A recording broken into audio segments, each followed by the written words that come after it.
خطبہ مسنونہ کے بعد قرآن کریم سے ایک دو آیتیں آپ کے سامنے تلاوت کی ہیں۔ ان آیات کا تعلق معاشرے کی اصلاح سے بڑا گہرا ہے۔ معاشرے میں جو بگاڑ اور بگاڑ کے اسباب ہیں اس کو دور کرنے کے لیے یہ آیتیں ایک اہم رول ادا کرتی ہیں۔ میں چاہتا ہوں کہ ان آیتوں کو آپ کے سامنے پھر سے پیش کیا جائے اور پھر اپنی بات کو آگے بڑھایا جائے۔ یا ایھا الذین آمنوا اتقوا اللہ حق تقاتہ ولا تموتن الا وانتم مسلمون۔ آئے ایمانوں والو، آئے مسلمانوں، تم اللہ سے ڈرو جیسا کہ اس سے ڈرنے کا حق ہے۔ وَلَا تَمُوتُنَّ إِلَّا وَأَنْتُمْ مُسْلِمُونَ، اور تم اس وقت تک نہ مرو جب تک کہ تم پورے کے پورے مسلمان نہ ہو جاؤ۔ جب موت تمہارے پاس آئے، ملک الموت تمہارے سینے پر سوار ہو کر جب تمہاری روح کو قبض کرے تو تم پورے کے پورے اسلام کے اندر داخل پاؤ۔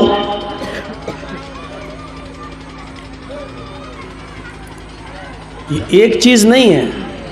پہلی چیز اللہ سے ڈرو، دوسری چیز ڈرو کس طرح؟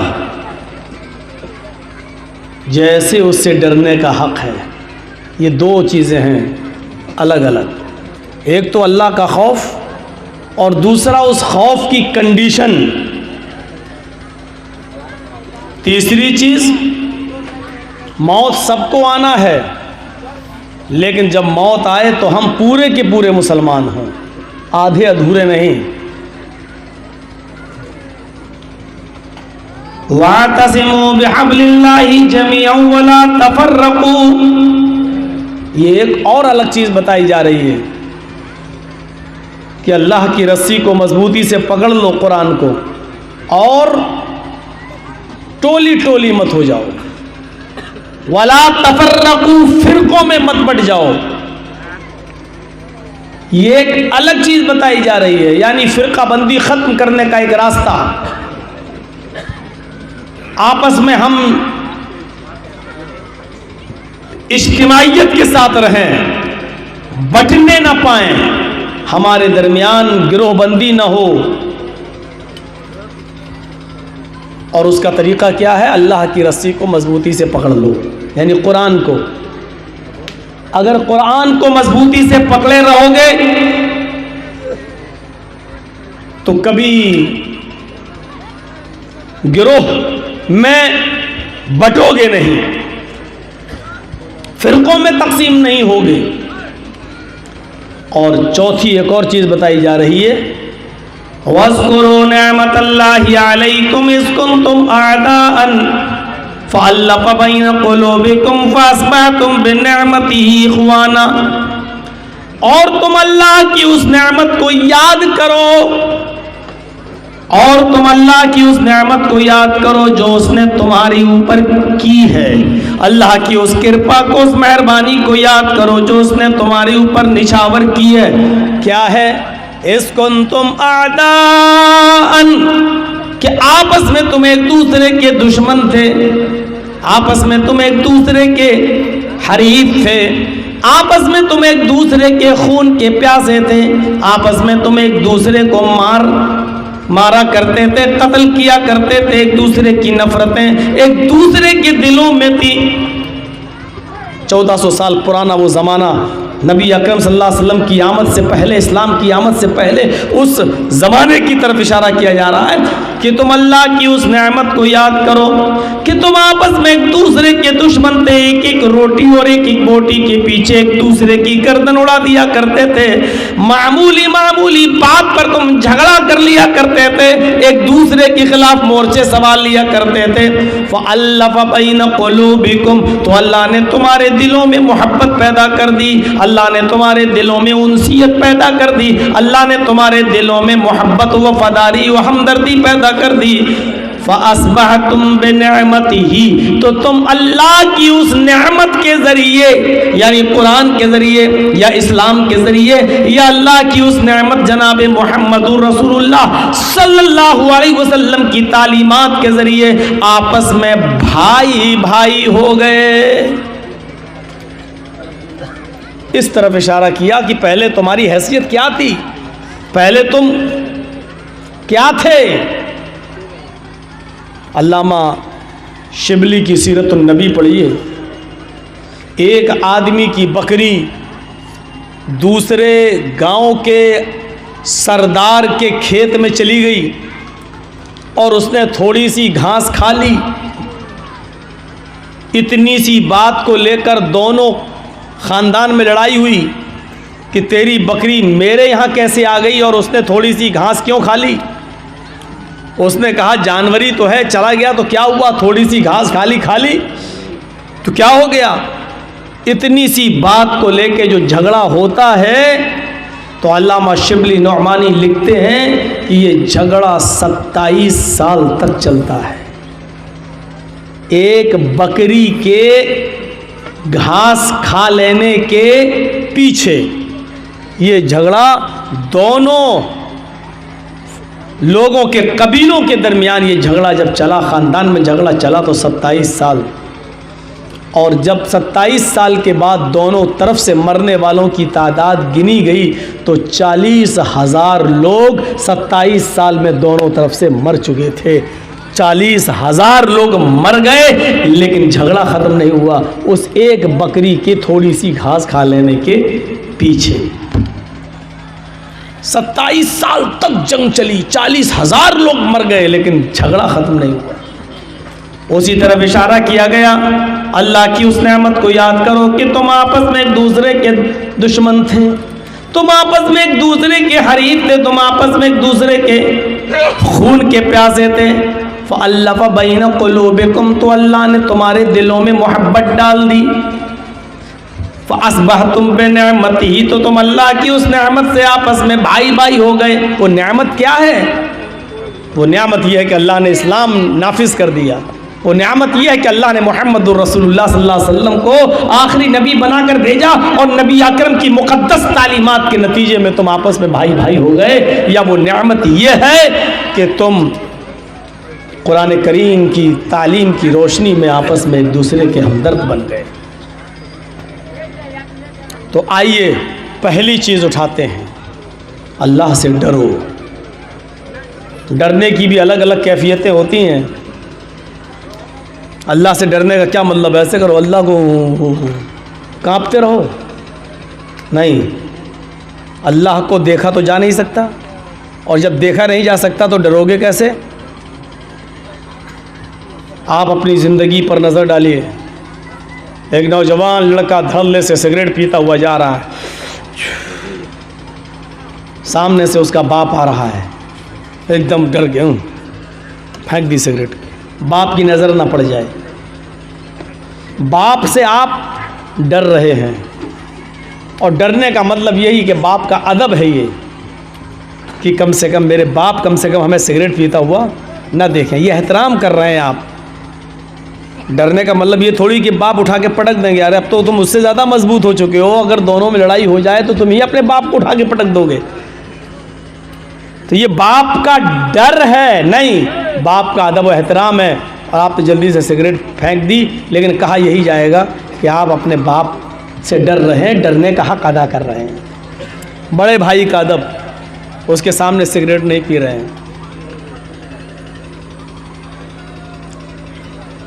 ہر چیز سے آپ ڈرتے ہیں، بہت سے لوگ آپ کو ایسے ملیں گے جو اس ممبر پہ آئیں گے، کرسی پہ آئیں گے، کھڑے ہوں گے، تقریر کریں گے جلسوں میں کہ اللہ سے ڈرو، اور کیا وہ خود کہتے ہیں میں اللہ سے ڈرتا ہوں، اللہ کے علاوہ کسی سے نہیں ڈرتا۔ یہ غلط بات ہے۔ آپ کو یہ کہا ہی نہیں گیا کہ آپ اللہ کے علاوہ کسی سے نہ ڈریں، اور جو یہ کہتا ہے میں اللہ کے علاوہ کسی سے نہیں ڈرتا وہ خود ہی جھوٹ بولتا ہے۔ ڈرنے کا مطلب یہ ہے کہ آپ ادب و احترام کو ملحوظ رکھیں۔ اچھا، اللہ کے علاوہ آپ کسی سے نہیں ڈرتے، اگر آپ کے سامنے شیر آ جائے تو آپ کیا کریں گے؟ خون خوار شیر آ جائے اچانک آپ کے سامنے، آپ کیا کریں گے؟ آپ بھاگیں گے۔ ارے جتنا ممکن ہو سکے آپ اپنے آپ کو بچائیں گے، بھاگیں گے۔ تو آپ نہیں ڈر رہے ہیں کیا؟ پھر آپ یہ کیوں کہتے ہیں کہ میں اللہ کے علاوہ کسی سے نہیں ڈرتا؟ اور یہاں اگر آپ سینہ تان کے کھڑے ہو جائیں، شیر مار پنجہ میں اللہ کے علاوہ کسی سے نہیں ڈرتا، تو آپ سے بڑا کوئی بے وقوف ہوگا؟ یہاں آپ کو نہیں کہا جا رہا کہ مت ڈرو، ڈرنا پڑے گا شیر سے، اور ڈرنے کا مطلب یہ ہے کہ جتنا ممکن ہو سکے آپ اس سے دور ہو جائیں، ورنہ رام رام ستیہ ہو جائے گی۔ سانپ کو دیکھتے ہیں تو سانپ سے ڈرنے کا مطلب کیا ہے؟ زہریلا سانپ ہے، آپ اس کے منہ میں جان بوجھ کر انگلی مت دیجئے، ورنہ مارے گا ایک ڈنک اور ڈس لے گا، مر جاؤ گے۔ تو آپ سانپ سے بھی ڈرتے ہیں، اور اس سے ڈرنے کا حق یہ ہے کہ آپ اس کے منہ میں انگلی نہیں دیتے ہیں۔ گھر میں آگ لگ گئی، آپ آگ سے بھی ڈرتے ہیں، اور آگ سے ڈرنے کا مطلب یہ ہے کہ آگ میں جان بوجھ کر آپ جمپ نہیں لگاتے، کودتے نہیں ہیں، چھلانگ نہیں لگاتے، یہی اس سے ڈرنے کا حق ہے، یہی اس سے ڈرنے کا مطلب ہے۔ آپ زہر سے بھی ڈرتے ہیں، زہر کو دیکھ کر کوئی بھاگتا ہے نہیں، لیکن زہر سے ڈرنے کا مطلب کیا ہے کہ زہر کو آپ استعمال مت کیجئے، کیونکہ آپ جانتے ہیں زہر کو آپ استعمال کریں گے تو کیا ہوگا؟ ختم۔ تو زہر سے ڈرتے ہیں، ڈرنے کا مطلب زہر کو آپ استعمال مت کیجئے، کھائیے مت، پیجئے مت۔ ان تمام چیزوں سے آپ ڈرتے ہیں، اس کے حق کے ساتھ زہر سے ڈرتے ہیں، اس کو استعمال نہیں کرتے، آگ سے ڈرتے ہیں، اس کے اندر جمپ نہیں لگاتے، شیر سے ڈرتے ہیں، اس کے سامنے آپ چھلانگ نہیں لگاتے، سانپ اور بچھو سے بھی آپ ڈرتے ہیں، ان کے ڈسنے سے آپ دور رہتے ہیں، اس کے قریب نہیں جاتے۔ جس طریقے سے ان چیزوں سے آپ ڈرتے ہیں، اس کے حق کے ساتھ اللہ تعالیٰ نے فرمایا یا ایھا الذین آمنوا اتقوا اللہ حق تقاتہ، ایمان والو تم اللہ سے بھی ڈرو جیسا اس سے ڈرنے کا حق ہے۔ اب اللہ سے ڈرنے کا حق کیا؟ اللہ کو دیکھ کر بھاگو؟ نہیں، اللہ سے ڈرنے کا حق یہ ہے، اس کا مطلب یہ ہے کہ اللہ نے جنت اور جہنم دونوں بنائی ہے، اس سے ڈرنے کا حق، اس کا مطلب یہ ہے کہ وہ کام کیجئے جو آپ کو جنت میں لے جائیں، اور ان کاموں سے بچیے جو کام کرنے پر آپ جہنم میں جا رہے ہیں، ایسے کاموں سے بچیے جو کام کرنے پر آپ عذاب قبر کے مستحق ہو رہے ہیں، عذاب جہنم کے مستحق ہو رہے ہیں۔ اللہ رب العالمین نے جو احکام نافذ کیے ہیں ان کو بجا لائیے، اور جو نواہی جو منہیات سے آپ کو روکا اس سے باز آ جائیے۔ یہ اللہ سے ڈرنے کا حق ہے، یہ اللہ سے ڈرنے کا مطلب ہے۔ ٹرین چل رہی ہو، آپ ٹرین میں سفر کر رہے ہوں،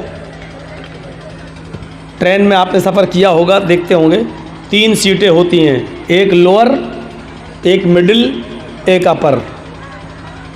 آپ سفر کر رہے ہیں، آپ کی سیٹ لوور ہے، نیچے والی، بیچ میں ایک اور آدمی ہے جو لیٹا ہوا ہے، اور اپر برتھ پر ایک اور آدمی۔ رات میں گاڑی چل رہی ہے، رات میں آپ پیشاب کرنے کے لیے اٹھتے ہیں، ٹوائلٹ جاتے ہیں، باتھ روم جاتے ہیں، پیشاب کر کے آتے ہیں، تو کیا دیکھتے ہیں کہ میری سیٹ تو نیچے ہے، لیکن مڈل برتھ پر بیچ والی سیٹ پر ایک آدمی لیٹا ہوا ہے، بے ہوش ہے، اور اس کی جیب میں 2000 روپے کے نوٹ کی ایک گڈی ہے، یا 500 کے نوٹ کی 500 کے نوٹ کی ایک گڈی ہے جو اس کی جیب سے باہر آ رہی ہے۔ آپ نے دیکھا ہے، ماشاءاللہ سب سو رہے ہیں، موقع اچھا ہے، پورا کوچ سو رہا ہے، اور بیچ والی برتھ پر لیٹے ہوئے آدمی سے 2000 کے نوٹ کی گڈی باہر آ رہی ہے۔ آپ نے پھر ایک بار دیکھا، چور بھی چوری کرنے سے پہلے ڈرتا ہے، دیکھ لیتا ہے, اور جو بندوق رکھ کے یا پسٹل رکھ کے کہتے ہیں نکال جتنا, کتنا تیرے پاس, یہ چور نہیں ہے, یہ ڈکیت ہیں, یہ ڈاکو ہیں. تو اب جیب سے نوٹ کی گڈی نکالنے سے پہلے بھی آدمی ڈر رہا, دیکھ رہا ہے, دیکھیں کوئی دیکھ تو نہیں رہا ہے, دیکھ لے تو فائدہ کیا ہے.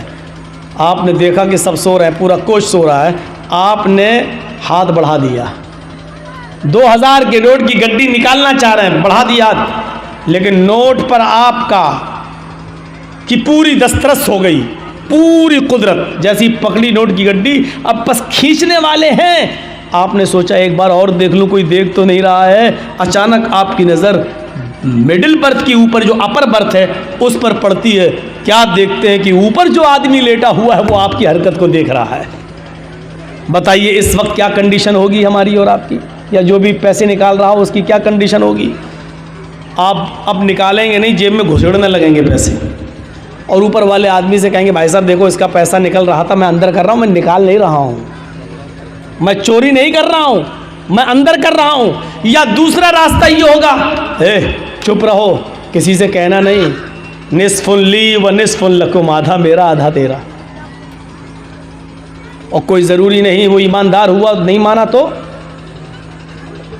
تیسرا راستہ ایک اور ہے, وہ یہ ہے کہ آپ اس کو آدھا پیسہ نہ دیں اور نوٹ کی گڈی بھی رکھنا گوارا نہ کریں, آپ نکال لیں, لیکن ڈر ہے کہ اوپر والا آدمی شور نہ کر دے, اور شور کر دے گا تو پورے کوچ جو ہمارا سواگت کرے گی جو جوتے چپلوں سے. تو ایک راستہ اور ہے کہ نوٹوں کی گڈی لے کر چلتی ہوئی ٹرین سے ہم کود جائیں اور نیچے چھلانگ لگا جائیں, اور یہ رسک آپ لیں گے نہیں کیونکہ اس میں آپ کی جان جانے کا خطرہ ہے. بس 2 ہی راستے ہیں, یا تو نوٹ کی گڈی اندر کر دیں یا پھر اوپر والے کو لالچ دے دیں. جب ایک معمولی سا چھوٹا سا کام, چھوٹا سا گناہ آپ کرنے جا رہے ہیں, لیکن اوپر والے آدمی نے اس گناہ کے کرتے ہوئے آپ کو دیکھ لیا ہے, تو چوری کرنے کی ہمت نہیں ہوگی. یہی اللہ سے ڈرنے کا حق یہی ہے کہ ایک مسلمان جب کوئی گناہ کے قریب جائے, شراب کی بوتل اس کے ہاتھ میں ہو, تو اس کے دل میں اور دماغ میں تصور آ جائے کہ ساری کائنات ہمیں دیکھ رہی ہو یا نہ دیکھ رہی ہو, لیکن اللہ رب العالمین کی ذات مجھے ضرور دیکھ رہی ہے. میرے ماں باپ مجھے دیکھ رہے ہو یا نہ دیکھ رہے ہو, لیکن اللہ رب العالمین کی ذات مجھے ضرور دیکھ رہی ہے. یہ تصور اگر ہمارے دل و دماغ میں آ جاتا ہے میرے بھائی, اور شراب کی بوتل ہم چھوڑ دیتے ہیں, جوا کھیلنا ہم چھوڑ دیتے ہیں, بیڑی سگریٹ پینا ہم چھوڑ دیتے ہیں, ہر غلط کام کرتے وقت یہ تصور آ جائے کہ دنیا کی کوئی نگاہ ہم کو دیکھ رہی ہو یا نہ دیکھ رہی ہو, لیکن اللہ رب العالمین کی ذات تو مجھے دیکھ رہی ہے, یہ تصور اگر ہمارے دل و دماغ میں آ جائے تو ہم گناہ چھوڑ دیں. لیکن یہ تصور آنا چاہیے کہ اللہ کی ذات ہمیں دیکھ رہی ہے. یہ ہے اللہ سے ڈرنے کا مطلب. معاشرے کی اصلاح میں سب سے پہلی چیز یہ ہے کہ اللہ کا خوف ہونا چاہیے, اللہ کا ڈر ہونا چاہیے. اور آپ دیکھ لیجئے جب بھی نکاح ہوتا ہے کسی آدمی کا تو اس میں یہی آیتیں پڑھی جاتی ہیں, 3 آیتیں, اور تینوں جگہ آمنوا اتقوا اللہ, آمنوا اتقوا اللہ. کیوں؟ کیونکہ انسان کی پوری زندگی اللہ سے. تم شادی تو کر لیے, ایک پرائی لڑکی اللہ کے کلمے کے ذریعے اب تمہارے اوپر حلال ہو چکی ہے, اس کا جسم یہاں تک کہ اس کی شرمگاہ بھی تمہارے لیے حلال ہو چکی ہے. اب ہر معاملے میں پوری زندگی اس کے ساتھ تمہیں رہنا ہے, تمہاری پوری زندگی تقوی کے ساتھ گزرنی چاہیے, اللہ کے ڈر کے ساتھ گزرنی چاہیے. ایک باپ نے اپنے لخت جگر کو 15 16 18 20 سال تک پال پوس کر آپ کے سپرد کر دیا, اور اللہ کے کلمے کے ذریعے آپ نے اس کو اپنے اوپر حلال کر لیا. اب اس کی پوری زندگی کے ذمہ دار آپ ہیں. اللہ کے اس کلمے میں جو تقوی کی باتیں کہی گئی ہیں, اس تقوی کے ساتھ اپنی زندگی گزارتے رہیے. آپ کو پتہ چلے گا امام کائنات جناب محمد رسول اللہ صلی اللہ علیہ وسلم کی اس زندگی پر جو امام بخاری رحمۃ اللہ علیہ نے نقل کیا صحیح بخاری کے اندر. میرے بھائیو, اللہ کے رسول اپنی بیوی اماں عائشہ, اپنی بیوی عائشہ صدیقہ کی گود میں سر رکھ کر لیٹے ہوئے ہیں. اچانک ایک کام یاد آ جاتا ہے, آپ اپنی خادمہ کام کرنے والی نوکرانی خادمہ کو آواز دیتے ہیں لیکن وہ آواز سننے کے باوجود نہیں آتی ہے. آپ نے 3 بار آواز دی لیکن وہ نہیں آتی ہے. اللہ کے نبی کہتے ہیں عائشہ دیکھو وہ کہاں چلی گئی. حضرت عائشہ نے حجرے کا دروازہ کھولا تو کیا دیکھتی ہیں؟ وہ تو باہر ہی بیٹھی ہوئی ہے.